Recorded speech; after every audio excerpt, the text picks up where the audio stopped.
Julian thought he could bury me in his penthouse because I came from nothing, but he never realized that I was the one who built the foundation he was standing on.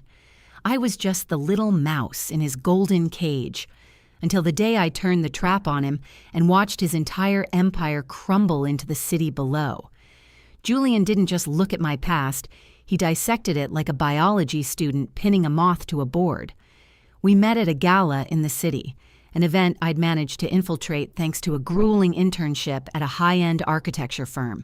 He was the golden boy of the skyline, the scion of a real estate empire, while I was just a girl who'd grown up in a trailer park 3 states over, working double shifts to afford a suit that didn't look like it belonged in a discount bin. He was charming, in that predatory way the truly wealthy often are. For the first 6 months, he treated my upbringing as an exotic curiosity. "Tell me again," he'd whisper over expensive wine, "about the time you had to fix the roof with tar paper? How did you survive that?" He'd laugh, a light, melodic sound that never quite reached his eyes. To Julian, my struggle was a fairy tale he'd never have to live. But as the months wore on, the curiosity soured into something much sharper. When we moved into his penthouse, a place of glass, marble, and cold, echoing silence, the insults began. They weren't always loud. Sometimes they were just sighs when I used the wrong fork or a tightened jaw when I mentioned a meal my mother used to make from canned goods. He started referring to my family as the baggage and my professional ambitions as cute hobbies. He wanted a trophy wife, not a partner, and he made sure I knew that my worth was tethered entirely to his bank account. I remember the anniversary dinner where he'd finally snapped. We were at a private table, the city lights shimmering below us like fallen stars. I'd mentioned my plan to launch my own design consultancy, something I'd been saving for since the day I met him. Julian had stopped eating, his fork clattering against the fine china. He looked at me, not with love, but with a sneer that twisted his handsome face into something unrecognizable. "Honey," he said, his voice dropping to a condescending purr, "you come from dirt. You'll always be dirt. You're playing house in a world that doesn't want you. Without my name, without my roof, you're nothing but a scavenger. Why don't you just accept your place and stop embarrassing yourself?" I stayed quiet, my hands shaking beneath the tablecloth. I let him believe I was broken, that his words were the gospel of my existence. I played the part of the meek, grateful girlfriend while, in the shadows, I was meticulously building a map out of his life. I had been documenting his consulting fees, his questionable tax filings, and the way he treated his investors, all the dirt he thought was beneath his notice. I knew he was over-leveraged. I knew his empire was a house of cards built on ego and debt. But I needed one more piece of evidence, one final transaction that would bring the whole thing crashing down. That night, while he slept, I accessed his private ledger. I knew the password. He'd been too arrogant to change it, assuming I was too illiterate to understand the numbers. As the files loaded, my breath hitched. There, in a folder labeled Contingency, was the proof of a massive illegal offshore wire transfer meant to strip the company's assets before a looming audit. But as I reached for the download button, the bedroom door creaked open, and Julian's silhouette blocked the hallway light. "I thought you were in the kitchen," he said, his voice terrifyingly calm. "What are you doing on my laptop, little mouse?" The air in the room grew heavy, thick with the scent of his expensive cologne and the metallic tang of pure terror. My heart hammered against my ribs like a trapped bird, but I forced my hand to remain steady, my fingers hovering just inches from the mouse. Julian didn't rush me. He stepped into the room, his silk robe whispering against the floorboards, and the cold moonlight caught the predatory glint in his eyes. He wasn't just annoyed. He looked disappointed, as if he'd caught a pet doing something messy on the rug. I was just looking for a recipe," I stammered, the lie tasting like ash in my mouth. I tried to click out of the ledger, to minimize the window, but my hand betrayed me, trembling violently. Julian's face went slack, stripped of its usual curated charm. He closed the distance between us in 2 strides, his shadow looming over me until the screen was lost in darkness. He leaned down, his face inches from mine, and the warmth of his breath made me want to recoil. "A recipe?"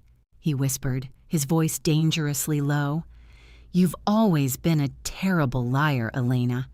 It's one of the things I found endearing at first. It made you look so simple, so easy to manage." He reached past me, his hand steady and large, and snapped the laptop shut with a definitive thud that echoed through the penthouse like a gunshot. He didn't look at the screen. He looked at me, a cruel, satisfied grin spreading across his face. "You think you're smart, don't you? You think those nights you spent playing on my computer went unnoticed? I've had spyware on this machine since the day you moved in.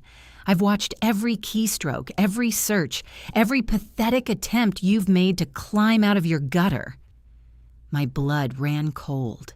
The silence that followed was deafening. If he knew, then he hadn't just been keeping me, he had been baiting me. "I wanted to see how far you'd go," he continued, pacing the length of the rug like a panther. "I wanted to see if the little orphan would actually try to bite the hand that fed her. And now I have my answer." He stopped at the floor-to-ceiling window, looking down at the glittering city that he thought he owned. "You're not just a gold digger, Elena. You're a liability. And in my world, liabilities are liquidated." He turned back to me, and for the first time, I didn't see the man I'd convinced myself I loved.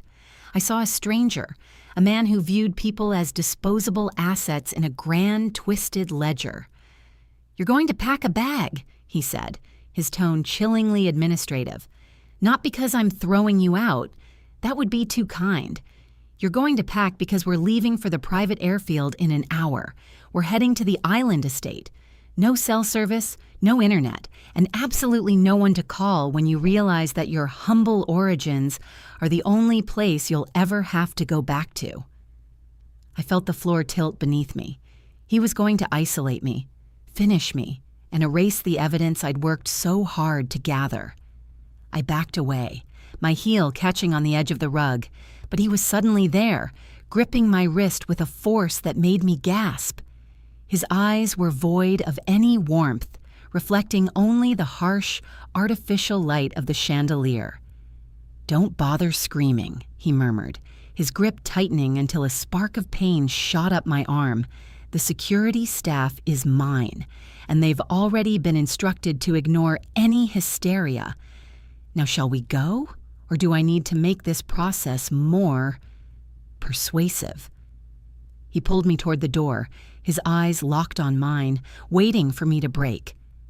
Just as we reached the threshold, his phone buzzed on the nightstand, a frantic, rhythmic vibration that made him pause. He glanced at the screen, and the color drained from his face so fast he looked like a ghost. He let go of my wrist, his hand shaking as he stared at the caller ID, then looked at me with a sudden dawning horror. "Who did you talk to?" he hissed, backing away as if I were the one holding a weapon. "Who else knows about the audit?" The silence that followed his question wasn't just quiet. It was heavy, suffocating, the kind of stillness that precedes a structural collapse. Julian's phone continued to vibrate against the marble nightstand, a frantic, rhythmic buzz that sounded like a funeral drum. He stared at the screen, his knuckles white as he gripped the edge of the bedframe for support, his earlier confidence completely shattered. "I asked you a question, Elena," he roared, the mask of the sophisticated tycoon finally splintering. He lunged toward the phone, but the call ended just as his fingers brushed the glass. Before he could react, another notification chimed, then another. A deluge of alerts flooded his screen. He swiped through them, his eyes darting back and forth, his chest heaving with shallow, panicked breaths. "This is impossible. The firewall, the encryption.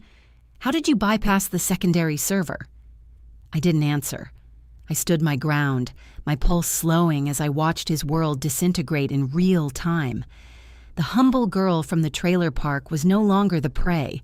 I was the architect of his ruin, and he was only just beginning to realize the scale of the blueprint I'd drawn. "You didn't just access the ledgers," he whispered, his voice trembling as he looked up at me. "You didn't just want to see what was there. You were rerouting the transfers. You were intercepting the documentation." He looked at the phone, then back at me, his eyes wide with a mixture of hatred and burgeoning, pathetic fear. "You sent the files to the SEC. You sent them to the press. You've destroyed me."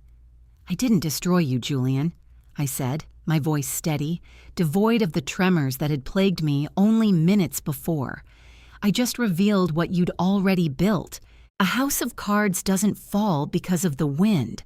It falls because the foundation was never meant to hold the weight of your arrogance." He rushed toward me, his face twisted into a mask of pure, unadulterated rage, his hands reaching for my throat. But he stopped abruptly, mid-stride. A heavy, rhythmic thudding echoed from the hallway outside the penthouse suite, not the soft tread of his private security staff, but the heavy, deliberate stomping of tactical boots. Julian froze. His head snapped toward the door. "Who did you call?" he choked out, his voice barely a rasp. "Who is outside that door?" I didn't have to answer. A voice boomed from the hallway, amplified and echoing through the reinforced wood of the door, a sound so cold and official it made Julian's skin turn translucent with terror.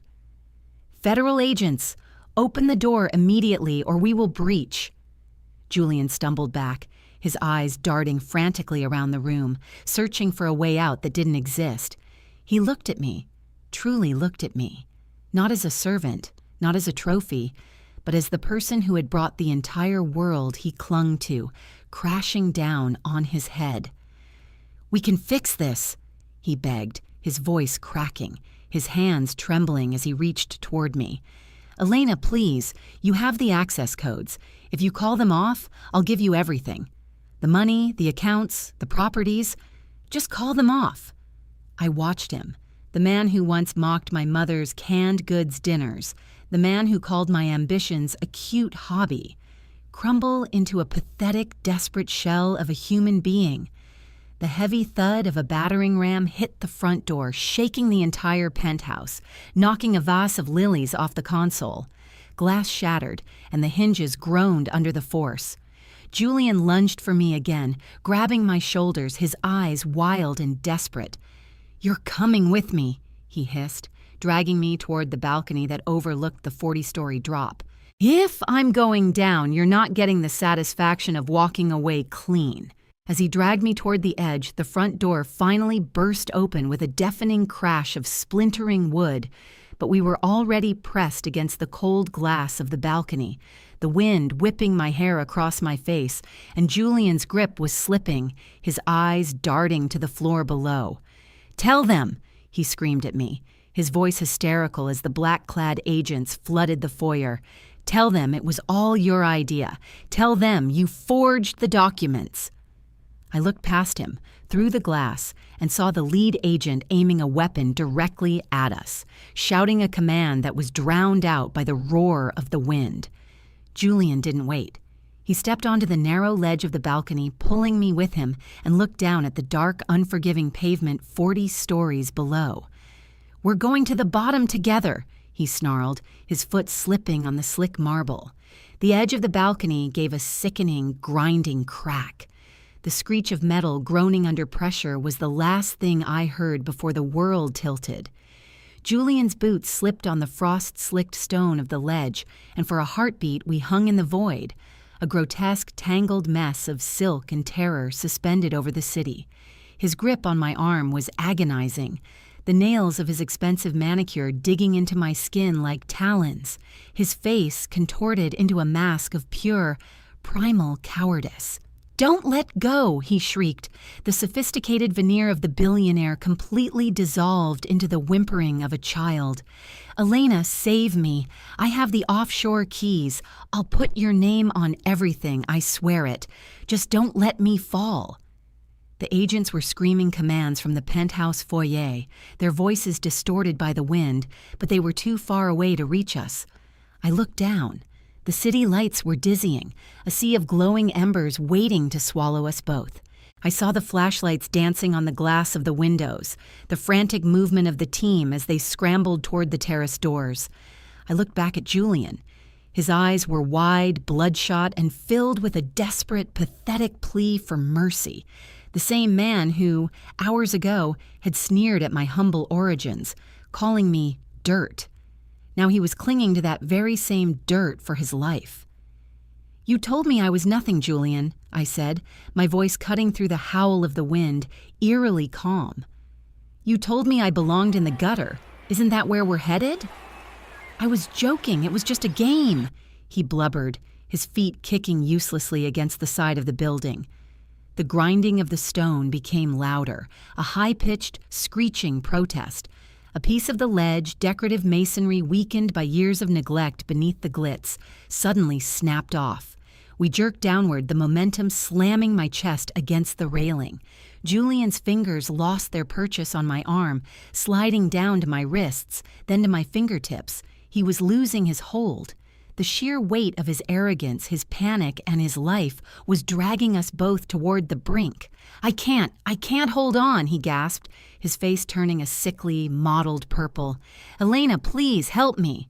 "Give me the final access code," I demanded, leaning over the edge, my own knuckles white as I gripped the ironwork. "The encrypted drive in the safe. Give it to me or I pull my hand away."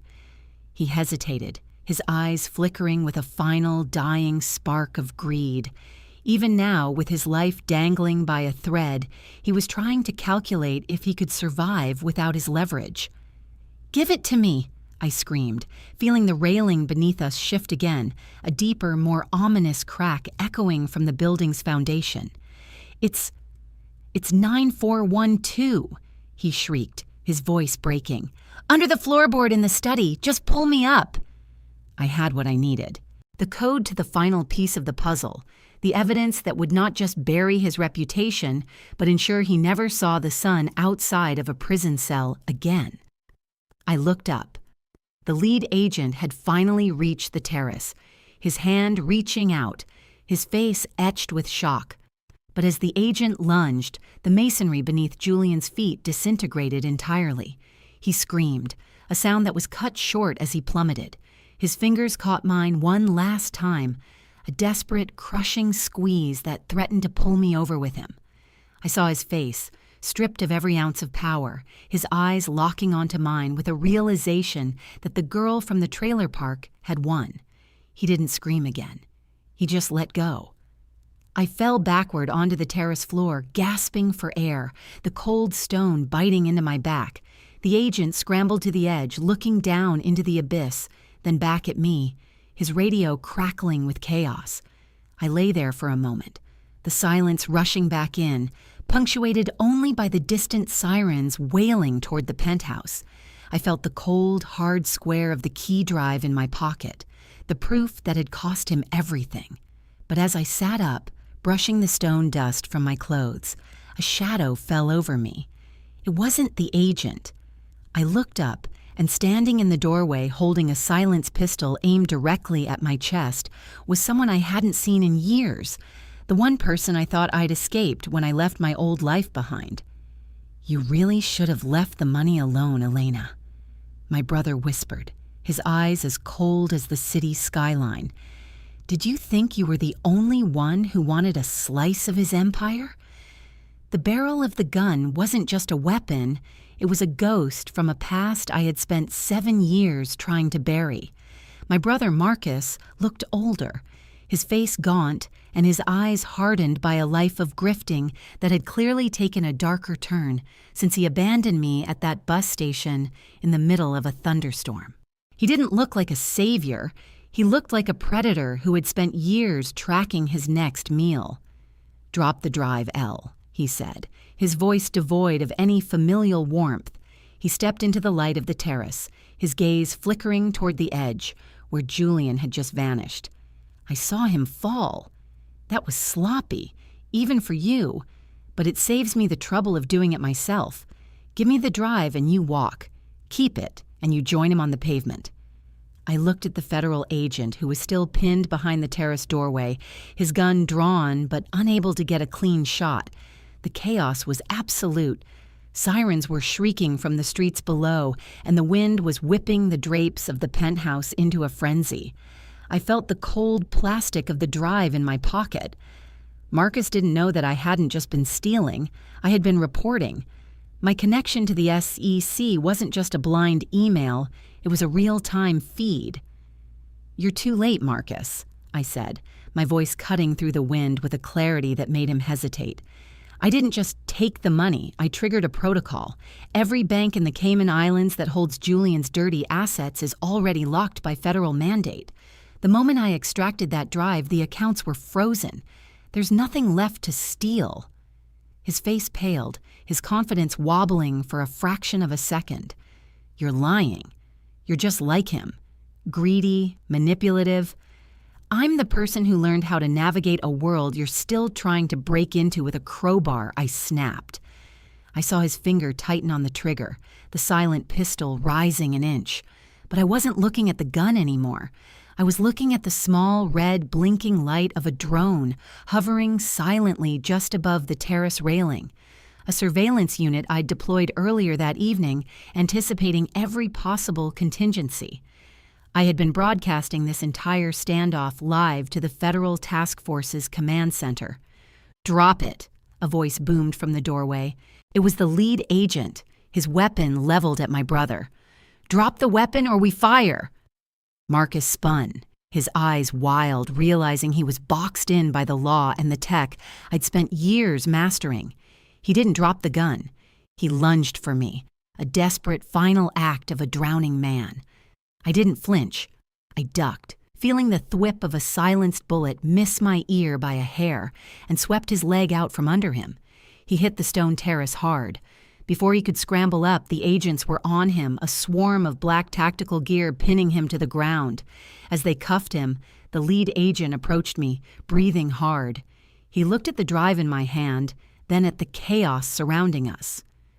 "You had this under control the whole time," he said, half statement, half question. I handed him the drive, the final nail in the coffin of an empire that had been built on the suffering of people like me. I didn't feel like a hero, and I certainly didn't feel like a victim anymore. I felt like an architect who had finally finished her demolition. "He wanted me to be small," I said, looking out at the city skyline as the police lights began to paint the penthouse in shifting blues and reds. "He wanted me to be the dirt he came from. He never realized that the most dangerous thing you can do is bury someone who knows exactly how to dig their way out." The agents led my brother away, his curses echoing against the glass walls of the room that had once been my prison. I turned away from the edge, walking toward the exit. I didn't look back at the penthouse. I didn't look back at the spot where Julian had fallen. My phone buzzed in my pocket, a notification from my own private account, showing a series of new, legitimate contracts for the design firm I was launching on my own terms.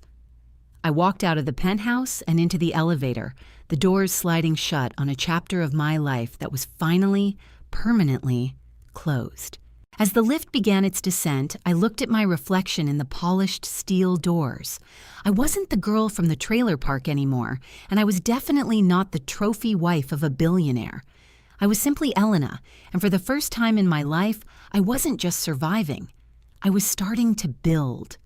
The elevator hit the lobby, and as the doors opened to the crisp, cold air of the city, I stepped out into the night, ready to walk my own path, knowing that no matter how high they build their towers, they can never reach higher than the foundation they tried to crush.